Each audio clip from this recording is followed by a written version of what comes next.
Welcome back. We're going to take a look at another signpost. We're going to take a look at again and again. You can pause your video right now and fill in the blanks that you need to fill in on your notes sheet. When you're ready to go, press play so that we can talk about again and again. Okay, so again and again is pretty self-explanatory.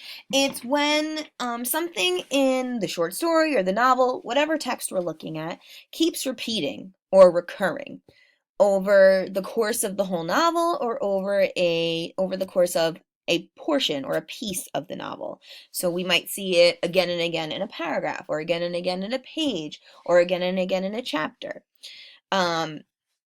And it could be events, it could be imagery, it could be specific words, it could be an action that the character's doing.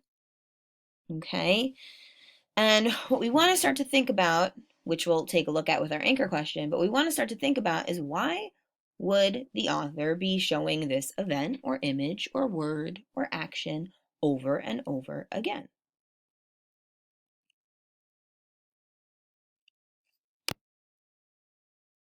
Okay, so pause your video again, fill in your blanks. When you're ready to go, press play again.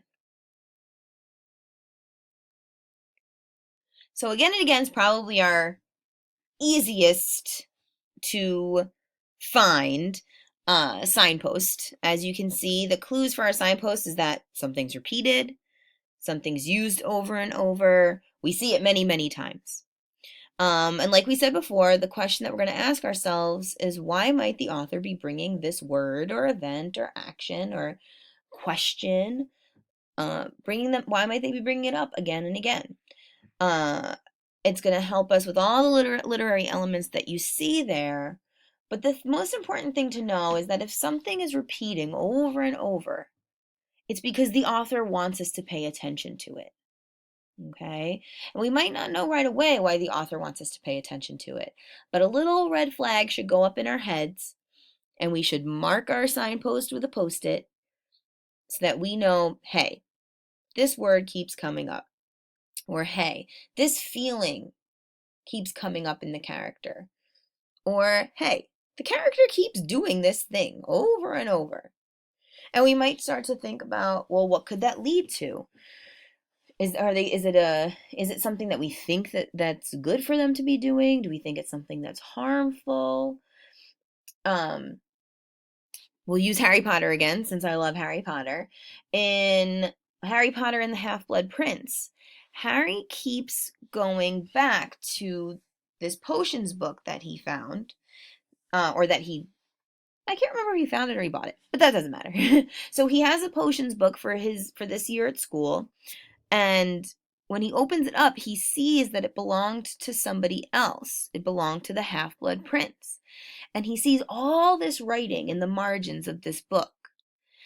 And Hermione, who is sometimes a character that gives advice and wisdom, so she sometimes provides words of the wiser, to go back to our other signpost, keeps telling Harry that she doesn't think that he should be using that book. So we see her providing words to the wiser, and we see her saying, don't use this book again and again. And at the same time, we see Harry using that book again and again. Not only when he's in class, but when he's outside of class, he keeps opening it up and he keeps reading through it and he keeps trying things that are written in the margin again and again and again. And we want to stop ourselves and say, why is the author bringing this up again and again? Why is the author having or showing Harry using this book again and again and again?